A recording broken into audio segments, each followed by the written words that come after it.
big misconception is that Darrell Brooks Jr. does not have commissary money. What's going on, everyone? This is Christian Duke. You're watching Sight Sounds Flavors on YouTube, sightsoundsflavors.com. We are here on the Bright Line train, leaving Miami for Fort Lauderdale, downtown Miami. And I want to talk about someone that we all hate and despise. Now, I know the word hate is an awfully strong word. I know you're not supposed to hate people. But when you kill 6 people and you wound 80 by running them down with your car in the middle of a parade, which includes men, women, and children, the elderly, then I think it's okay to say that you hate somebody. I hate Darrell Brooks Jr., and I'm sure you do too. If you don't, leave a comment down below, and if you do, leave a comment down below just the same. But here is the issue that a lot of people don't realize, is that Darrell does have to give 50%, I believe it is, of his commissary to the victims, but he still gets commissary money.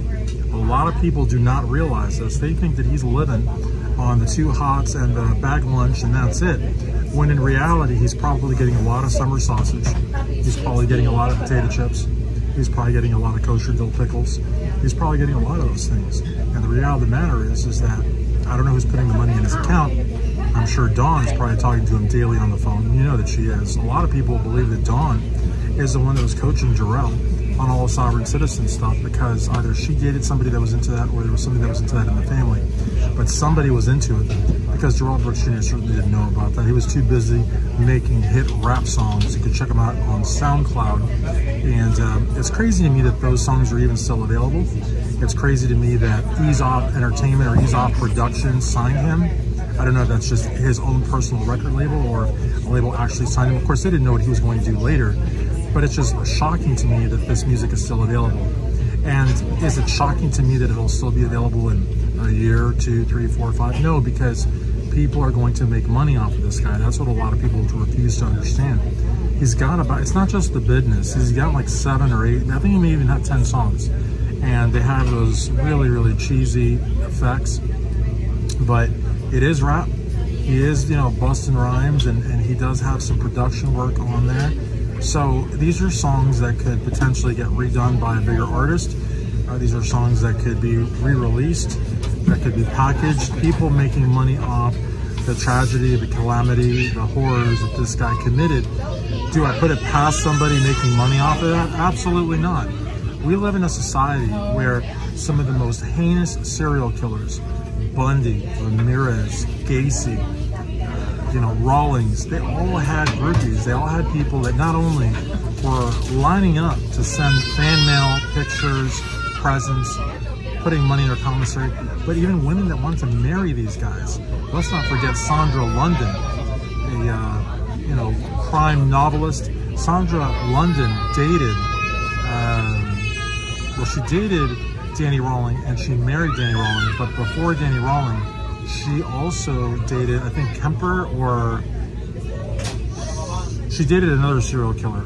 And they would sleep on grave sites and go to cemeteries and do all sorts of weird stuff when they were in high school. He wasn't a serial killer then, but he became one. And so you could say maybe she didn't know when she was in high school. But then she knew full well who Danny Rawling was, the Gainesville Ripper. And she wrote a book with him. She'd go see him in prison. She defended him on talk shows. And then she got married to him.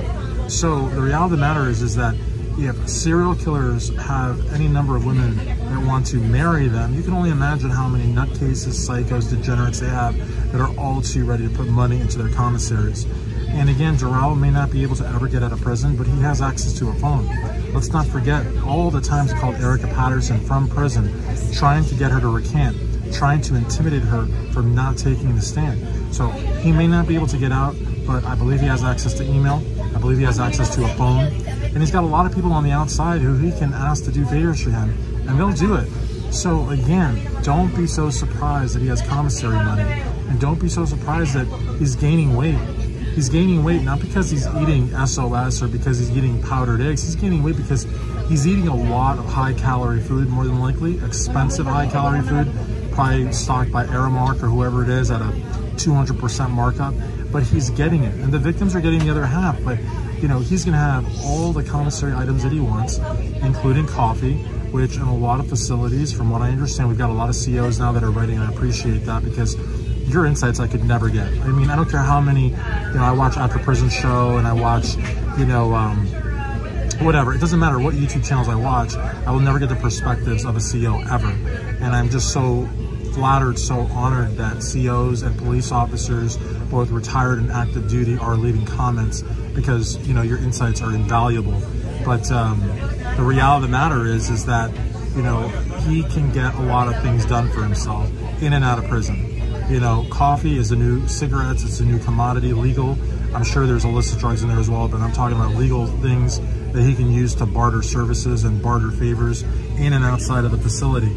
And the reality of the matter is that he doesn't even really need, initially I had thought that it was gonna be like an Alex Murdaugh situation where he was gonna need a straw man, oddly enough, because you remember he used the term straw man a lot in trial.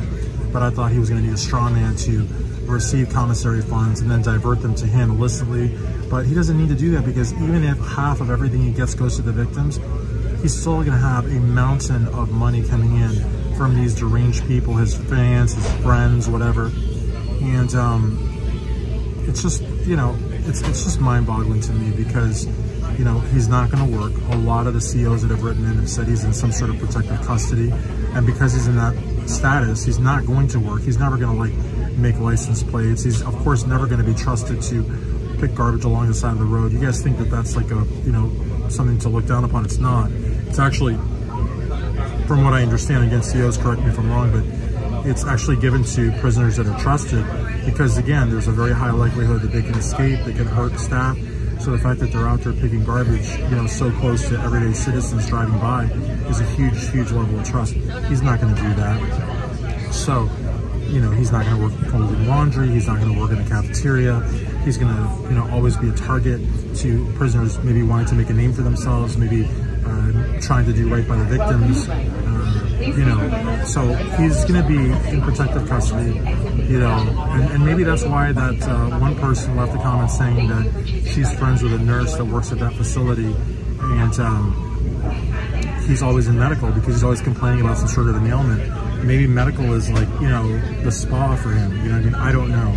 But between the visits to medical, between all this commissary food that he's getting, you know, he's living large. He's living large. He's probably living the life of a GQ prisoner. And that's aggravating. It's infuriating given what he did. But I just wanted to, I had made a video before about Darrell Brooks' commissary and what he might be eating, but I've seen a lot of comments from people that are stunned that he even gets commissary, and he absolutely does get commissary. From what I understand, he may only get 50% of it, but when you're getting as much money as I think he's getting, and that's the other thing, we should be able to do a public records request or something along those lines to see how much money he's actually getting for commissary. I would imagine that that's public record, but it may not be, I don't know. But it would be insane if he was getting hundreds of dollars from fans all around the world. Like I said, if Danny Rawling, who murdered 5 college students on the University of Florida campus, could get fan mail and have supporters and have a woman marry him and protect him and fight for him on talk shows, then you know that this piece of trash is going to be getting a lot of money for commissary.